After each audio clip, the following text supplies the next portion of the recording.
ముందుగా నాకు జన్మనిచ్చిన తల్లిదండ్రులకు మరియు నాకు ధ్యానాన్ని పరిచయం చేసిన మా సంటి సార్ గారికి మరియు ధ్యాన గురువు అయినటువంటి బెమ్మర్సి సుభాష్ పత్రిజీ గారికి మరియు ఇంతటి అడవిలో ఎటువంటి స్పెషలిటీస్ కమ్యూనికేషన్ లేని ఇలాంటి అరణ్యంలో ఇంత వేల మంది లక్షల మందికి ఫుడ్ అండ్ అకామిడేషన్ అలాగే మంచి క్లాసెస్ మంచి మాస్టర్స్ తెప్పించి ఇక్కడ ఈ ధ్యాన మహాచక్రాన్ని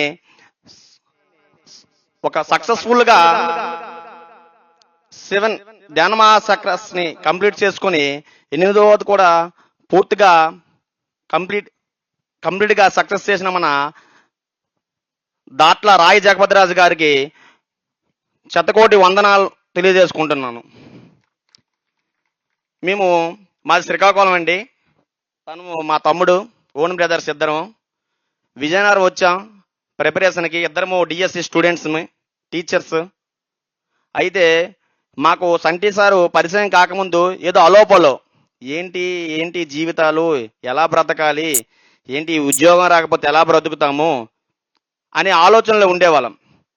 సార్ పరిచయం అయ్యాక మాకు ఆ క్లాస్ పెట్టాక సార్ ఏ రోజు క్లాస్ పెట్టారో స్టిల్ నౌ ఆ రోజు నుంచి మేము నాన్ వెజ్ అనేది అవాయిడ్ చేసాం.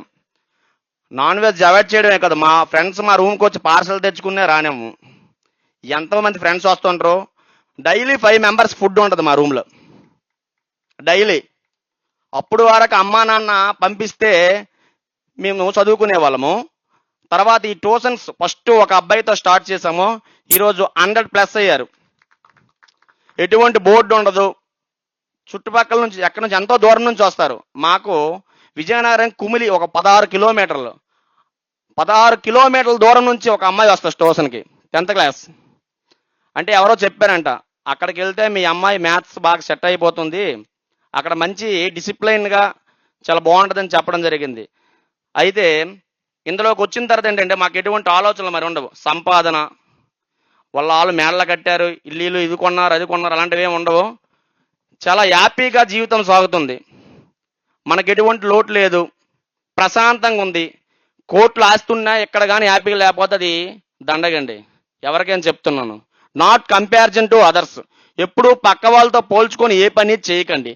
మీ మనసులో ఏమనిపిస్తుందో అది చేయండి. సత్యం కోసం ఎప్పుడు పాటుపడండి. అహింస మార్గాన్ని ఎంచుకోండి. చాలామంది ఇక్కడికి ఒక టూరిస్ట్గా చాలామంది కొత్త వాళ్ళు వస్తుంటారు. దీన్ని కంటిన్యూ చేయండి. ఏదో ఈరోజు వచ్చాం కదా మనం ఎంజాయ్ చేసాం కదా వెళ్ళిపోదాం అని కాకుండా దీన్ని ఇక్కడ ఏం నేర్చుకున్నామో, మనం ఎంతమందికి ఈ సత్యాన్ని చెప్పామో అదే మనకి కాపాడుతుంది. మన సంపాదన ఏమీ మనకు ఉండదు. చూడండి, వివేకానంద కనుక గొప్ప మాస్టర్స్, సైంటిస్ట్స్ వాళ్ళందరికీ ఈరోజు కూడా మనం చెప్పుకుంటున్నామంటే ఏంటి?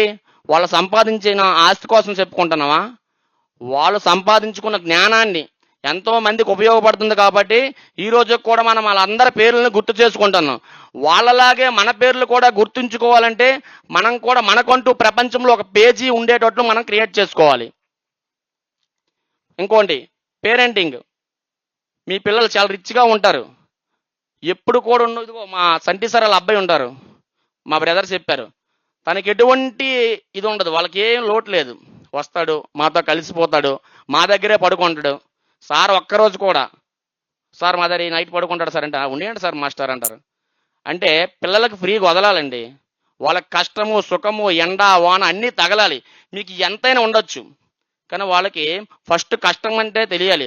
అన్ని రోజులు ఒకలా ఉండవు కదా, ఏ రోజైనా మనం హ్యాపీగా ఉండగలిగేటట్టు ఉండాలండి. అంటే అలా చేయాలంటే మనం అన్నిటికి సరెండర్ అవ్వాలి, రిచ్నెస్కి వెళ్ళకూడదు. ఓకే మాస్టర్స్, ఈ అవకాశం కల్పించిన మన రాజుగారికి మరొకసారి ధన్యవాదాలు తెలియజేసుకుంటూ, నేను ఈ సత్య మార్గాన్ని కంటిన్యూ చేస్తాను సార్, ఎప్పుడు విన్నానని మాటిస్తున్నాను. ఫర్దర్గా ముందు మా సార్తో పాటు మేము కలిసి ఉంటాం. ఆయన ఏది చెప్తే అది చేయడానికి మేము సిద్ధంగా ఉంటాం. ఆయన మాటే శాసనం మాకు. Okay sir, thank you so much.